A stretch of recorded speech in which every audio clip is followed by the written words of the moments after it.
السلام عليكم الاخوان كي دايرين متابعين قناه عزيز السعدي للصباغه والتزيين والديكورات جميع الديكورات. مرحبا بكم. اليوم عندي واحد الشرح مفيد للحريفيه والمبتدئين. الا بغيتي تضرب فيروز كوش وحده وطلع بالتجريب، ماشي زعما غير تنوصلوا نهضروا.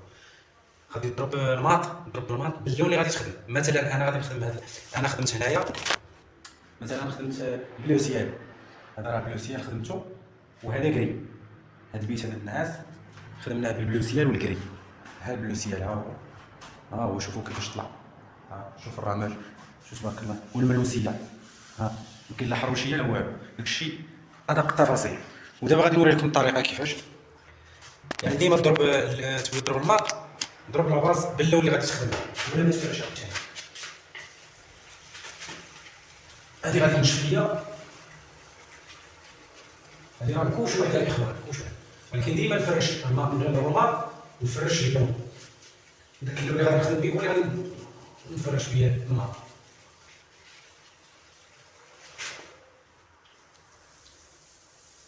وبالخصوص هذه الطريقه هذه كتنجح في الحال بارد، اما في الحال سخون ما نضمنكش ندير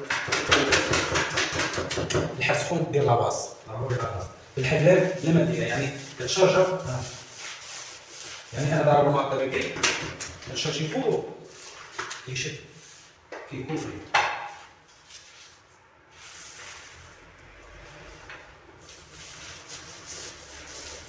ومازال هاد الماء مازال ما راه ماشي صفيتهاش مزيان، تنهبط هنا نبقى ديما كنهبط على 2 بوان ونص، ديما تنقدر على 2 بوان ونص.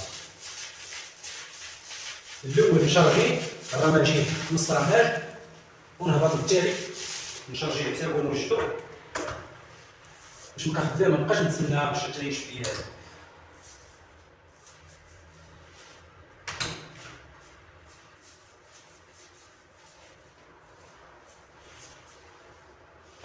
انا دابا خدمتو غادي الرماجي غادي نطفيه.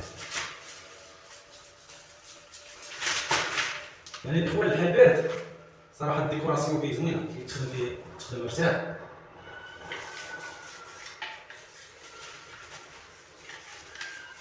تخدم معاك وحدك.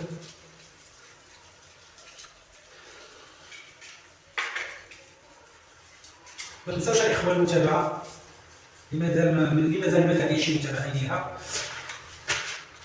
باش ديما نبقى نبيعو جديد. انا راه جيتها نص ونطلع لها الفينيات هذا.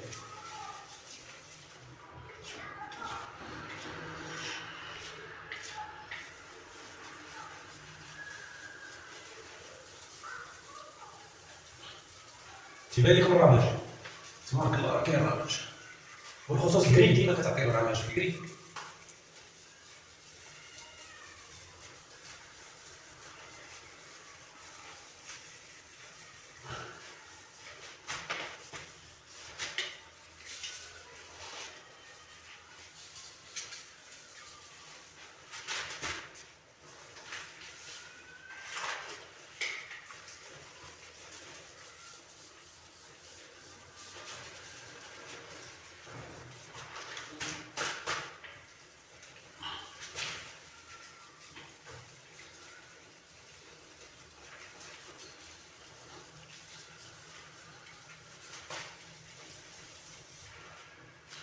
وبقاو معنا لا تمشيو فين باش تشوفوا الشكل النهائي كيفاش غادي يطلع البيت كامل. انا غير وريت لكم باش تعرفوا كيفاش الطريقه ديال الخدمه.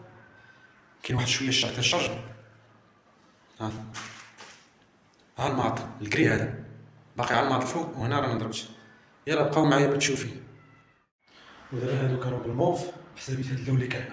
دابا خصنا نلغيو، خلينا غير هاد الكحل هذا، ودابا تنلغي فيهم بالكري، وغادي نمسحهم من الفوق بالدوري. بقاو حتى تشوفوا الشكل النهائي. هذه هي